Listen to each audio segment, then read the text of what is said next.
Hi Joggies, this is Mr. Caleb again. This is the second session of Study with Mr. K.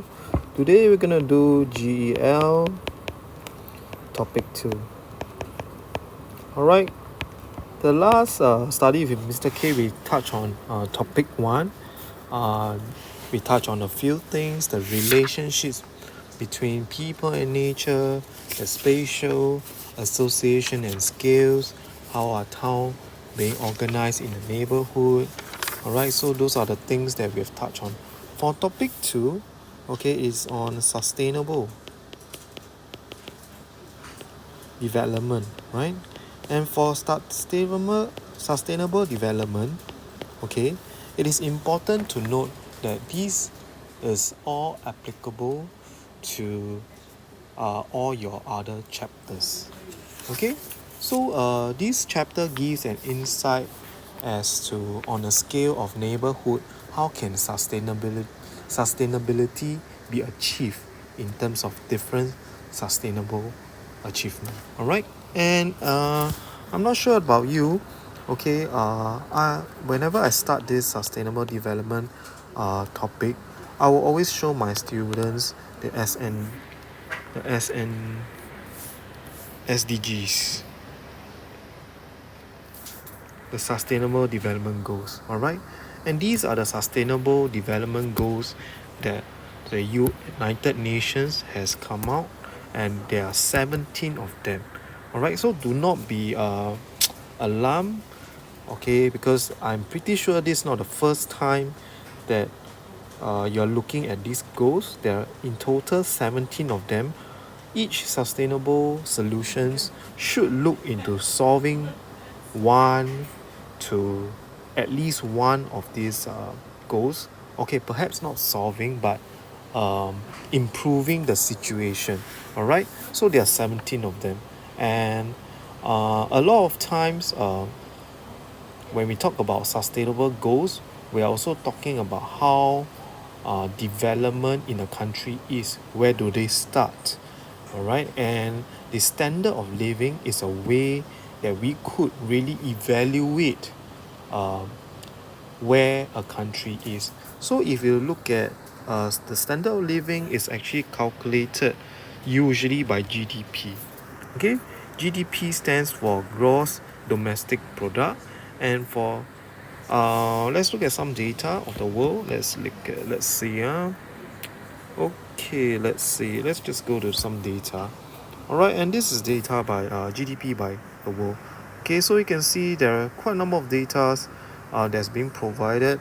You can see that in this segment over here, USA has the biggest GDP I would say of the world, and it has about 25%. China is second. I'm not sure how updated this data is, but you can see these are the top 10 GDP, and you can see that these top 10s are usually developed countries. One thing to also note, GDP is just only one indicator, one of the indicators of development. There are many other indicators, and to say that GDP is the best way, perhaps it is not. There is a segment whereby you divide the GDP, perhaps like for example GDP per capita. GDP per capita consider the total population, so the total GDP is divided by the number of people in the population, and therefore it gives a fairer indicator of the development of country. So you can see where is Singapore. Let me see. Singapore, is there a Singapore in the top 100? I think it is. Did I miss it? Let me see. Singapore. I don't think I can find Singapore here. Right, we are number 33. That's a great achievement actually. So many countries we are ranked number 33. You can see that we have about 467 billion. I do not know where this number comes from, but this is a good indicator of where we are and where we stand. Okay, so moving back to this GL topic 2, so sustainable development is a very big discussion, big concept that will be covered in every other clusters. For example, your climate, your tectonics, it will be covered. All right, and this sustainable development, okay, can be divided into a few things. Okay, however, in this chapter, we are only looking at neighborhood. Okay, we are bringing in the concept of sustainability, okay, into the scale of neighborhood again, just like topic 1. All right, and in this topic, okay, we're going to look at sustainability in a urban neighborhood. All right, and we're going to look at how can a neighborhood be sustained. Okay, what is sustainable development? What is sustainable development in a neighborhood, right? And you look into a few things, few types of sustainability. We look at economic sustainability. Okay, we look at social sustainability. All right, and these will be questions that may be asked. How can a certain neighborhood achieve economic sustainability? Okay, and that is it could be due to local businesses. Okay, it can be due to locations of schools and other services.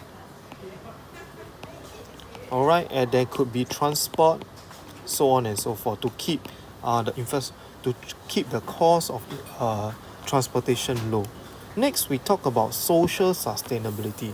Social sustainability, we have to ensure that we have to ensure that every residents feel included.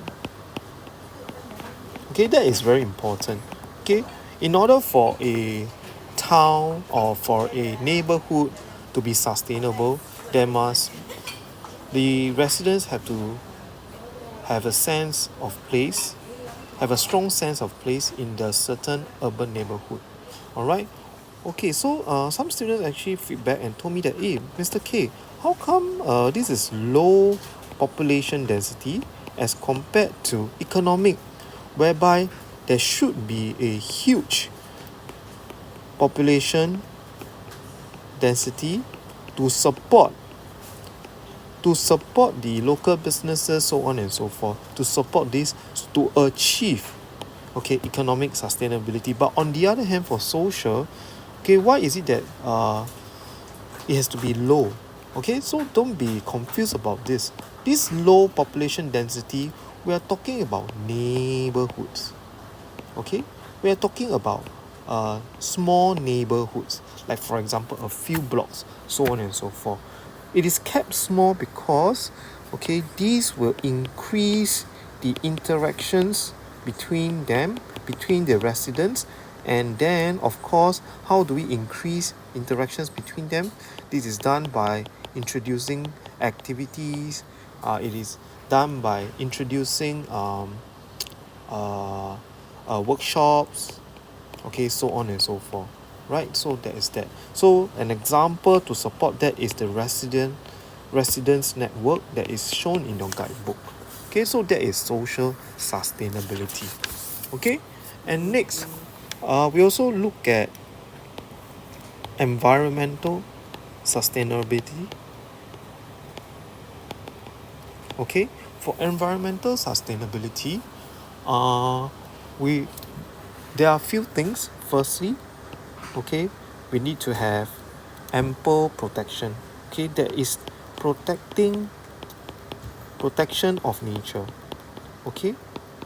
In our first topic one, we talk about how people can bring negative impacts or have a negative relationship with nature. So in order to be sustainable, we really need for neighborhoods to provide ample protection for nature, so that wildlife, okay, can thrive, so that uh, um, native species can thrive as well. Okay, so in your neighborhood, I would suggest you can go down. If you're living in a HDB, you can go down to your gardens, see what are the types of species that you can see, okay, in your neighborhood. It could be lizards, it could be birds, it could be insects, so on and so forth. It could even be plants as well. All right. So that is that. So the protection of nature and is usually spearheaded by the NParks. Okay. NParks. There is example given in your guidebook again. So basically, we are looking at protecting the biodiversity, okay, in the urban neighborhood. Oh yes, and we are trying to do that by protecting nature, and also at the same time by maximizing, okay, by maximizing their habitats, okay, and ecosystem in the long run. So you can see, I'm not sure, maybe I give you some examples. You can see some rooftop garden, rooftop gardens. Okay, you can see rooftop gardens in HDB. Okay, so you can see the rooftop garden that is in HDB. Okay, you can see that all these provides a habitat for various forms of small to large ecosystems, right? So you can see over here, we are really trying our best to do so. Okay, we are trying our best to make sure that there are ample environmental sustainability, right? And that is your pointer. And then, of course, the next point we are talking about facilities. Okay, what kind of facilities are we talking about? Facilities that support waste minimization. Okay, waste minimization. Okay, and recycling. Okay, for in this case over here, uh, we're looking at our, of course, our three R's, our blue beans, right? Our blue beans, and whether we can have an efficient population density to support this, right? And in other places such as Taiwan, Japan, they are very big on this. Okay, in fact, their habits um, have been brought up, okay, since young. These habits have been in school, from preschool, so on and so forth. Okay, and thirdly, in order to be environmentally sustainable, there also would be energy and water efficient design. Okay, this uh, design approaches. Okay, this design, okay, will actually help a uh, a a HDB or a neighborhood, okay, to be more energy and water efficient. Okay, for example, I'm not sure whether you remember there is this central cooling system for Tengah residents. Okay, so this is the efforts of okay, just give me a moment. Yeah, okay, so Daikin uh, has been commissioned to do the central cooling system, okay, in Tengah. And however, there are problems. Okay, you can see that some of them complain that the cooling system blows hot air. Some of them have some complain that it is not that cooling. It was disappointing. However, okay, what is the big plan? The big plan over here is, okay, just give me a moment. I don't know why I cannot. The big plan is that if you realize, okay, in the upcoming projects, BTO projects in Singapore, there has been a launch of green HDBs. Okay, you can call them green HDBs that has energy and water efficient design approaches. Okay, for example, cool paint is being used. Okay, cool paint is being used. Okay, they are also experimenting, okay, many R&D's innovations to help to reduce urban heat, to help to make it more sustainable, to reduce the amount of energy that's being used in the neighborhood, right? So that is that. Okay, so this is actually 2.1. Okay, so let us now go to 2.2. Okay, for 2.2 we are talking about ecosystem services. I need everyone to take note. Okay, this is one of the most important chapter of topic 2, because these ecosystem services, it will keep coming out and being used in other skills, okay, in other chapters and clusters, right? And these ecosystem services, okay, what are we exactly talking about? Okay, and what the book has used is that it has used in the scale of neighborhood, again, urban neighborhood. Okay, these they actually try to explain what is ecosystem services. All right, and ecosystem services can be divided into 4 general services. Firstly, provisioning. Second, you have regulating. Third, you have cultural. And last but not least, you have supporting. Right? So these 4 services, okay, are what an ecosystem can provide.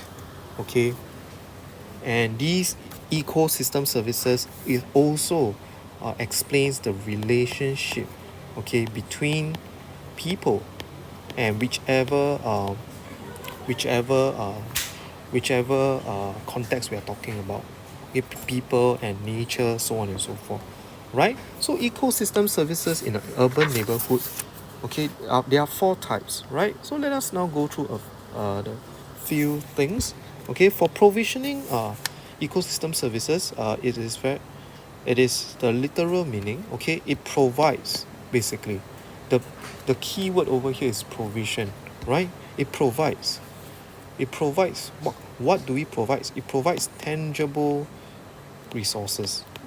Okay, so what kind of resources are we talking about? We can talk about wood, you can talk about food, you can talk about water, right? And this is very generic. Okay, so an example of a question that can be given to you is you can be given a picture of any picture, and you may be asked to explain the provisioning ecosystem services that's being provided. Okay, that is being provided, and that could be what you're trying to get from the ecosystem, right? And yeah, correct. So an example given in the urban context is the urban community gardens. Okay, and I'm sure some of you have seen this. These community gardens actually provides some edibles, such as mint leaf, such as kangkong, okay, for the neighbors, so they can be sustainable. Alright, so that's provisioning. Okay, a lot of students are very confused about regulating ecosystem services. Regulating ecosystem services in your textbook or guidebook, okay, it talks about the benefits obtained from the regulation of various ecosystem processes. Then you may ask, what does this even mean? Okay, so some of these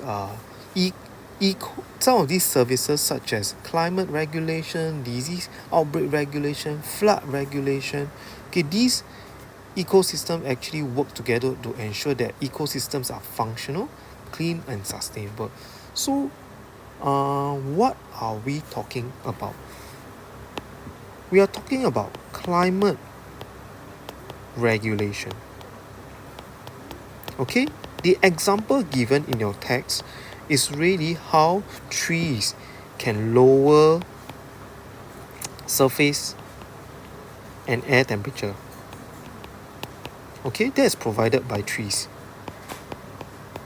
On a larger scale, forests can help to cool areas by generating rainfall. So we are talking about climate regulation. Okay, there is water regulation as well. Okay, how nature has helped us, okay, to regulate water flow. Water regulation, we're talking about actually water cycle. Okay, how plants, for example, what you have learned in sec 1, okay, how plants make sure that the water cycle is being captured by reducing the surface runoff, by increasing, okay, the capture of water on the leaves, the branches, so on and so forth, by slowing them down. And these water will be able to contribute to the water cycle. And last but not least, okay, there is the air quality, which is, I call it the air regulation. Okay, for air regulation, it talks about how certain plants, again, nature, can regulate the air by providing some forms of improving air quality. Why is that so? Okay, some plants has this capability to improve air quality and at the same time removing pollutants. Okay, so that is regulating services, right? So that's regulating services. For cultural ecosystem services, we are looking at the intangible. Okay, the keyword here is intangible resources, and for cultural, it can be experiences. Okay, for example, what example are we talking about? It can be you walking to MacRitchie, using MacRitchie, go walk to MacRitchie treetop walk, and then have a good walk, relax. So that it provides you with a it could be a stress relieving for many, or it can be a aesthetic appreciation for many. So these green spaces actually provides and improve people's physical and mental health being. So we're talking about mental well-being. Okay, mental health. Okay, it could be group identity, social. So all these are intangible services the ecosystem can provide. Okay, so that is cultural. Last but not least, which a lot of students also are confused, is about supporting ecosystems. Okay, services. Okay, so in the text it talks about soil. Right. So how does that help? Soil is for you can see that supporting ecosystem services refer to services that are necessary for the functioning of other ecosystem services, and that includes soil formation. Right. So soil formation, it could be pollination, it could be photosynthesis, so on and so forth. So all this soil formation is a supporting ecosystem service because it ensures agriculture can take place. That's an example. Alright, so I hope you are very clear with all these ecosystem services. Okay, and that is 2.2. Right, for 2.3, we are looking at hazards. Some of you may think, hey Mr. K, how does this hazard come out?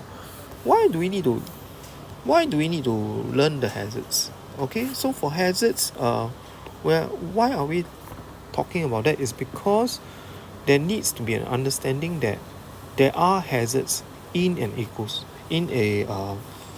there are hazards that may bring risk to the sustainable development of a certain place. Okay, be it fire, Alright, be it air pollution, and last but not least, be it traffic. There are many others, but these three were selected. So usually I'll let my students know that for this chapter, okay, mostly they'll come out AO2. They won't ask you to memorize what the impacts, okay, usually it won't. Alright, but in some case, okay, they will show you the statistics of what fire, traffic, or even air pollution. Then they'll ask you to answer. So hazards is really the understanding of what can happen in a neighborhood as well. So last but not least, you have 2.4. Okay, 2.4 is actually the how part, right? 2.4 is the how part. What do I mean by that? Okay, you see, 2.2 is basically information. What is sustainable development? 2.2 is actually ecosystem service. What are the services provided? 2.3 are what are the hazards? Okay, last but not least, how can a sustainable urban neighborhoods be built? Okay, so one such solution would be environmental stewardship. Okay, ES. Okay, I just write short form so that you can look better. So for environmental stewardship, okay, we are talking about volunteerism. Okay, volunteerism. We are looking at how certain individuals are able to come together. Individuals or groups are able to come together to protect and care for the responsible use of environment. So this is an action. Okay, taken by people in a neighborhood. Okay, so that's environmental stewardship. Okay, environmental stewardship. Sorry, my handwriting is bad. Alright, that is the first point. And then of course at the same time, the second pointer, we are looking at disaster risk management. Okay, how a certain neighborhood can handle disaster. How can it manage? Okay, for example, what can it do to strengthen community resilience? Okay, community resilience is a key word that will keep on coming out. So what is community resilience? It is about the relationship in a neighborhood. Okay, it is about the relationship in the neighborhood, and with this it can tackle few things: the vulnerability of a neighborhood. It can also tackle or decrease, okay, the exposure, okay, of a neighborhood to risk. Alright, because that will help certain people. For example, who are the vulnerabilities? In terms of a neighborhood, it could be the elderly, it could be the poorer people, okay, it could be people that has no access to basic services, so on and so forth. So community resilience is actually the third pointer. By building up community resilience, this is the most important thing or concept that you need to understand from this whole chapter, community resilience, which many students do not really understand what is community resilience. Okay, so community resilience is actually the ability to resist plus adapt to what? Challenges or disasters. Okay, and usually the how part, how is it being developed? It is by developing increasing or strengthening relationship. You see, so we keep talking about the relationship. Okay, improving relationship among residents. Okay, it is also about raising the awareness. Okay, it is also about raising awareness of potential hazards, and last but not least, we're talking about how, okay, residents can organize themselves. Okay, they can organize themselves in many ways, and how they can equip themselves, okay, in many ways. Okay, there are many examples in the guidebook. Please read them. Okay, I hope I've summarized topic 2. Okay, topic 2 is a big topic. It is one of the most essential topics as well. So 2 key things over here. All right, community resilience, very key, and the type of ecosystem services. You need to go and have a look at these things. All right, you need to go and, apart from these 4 services, what you can do is to find more examples to help you understand exactly what it is. All right, so yep. Okay, that's all from now. Okay, thank you. Okay, and have a good day ahead.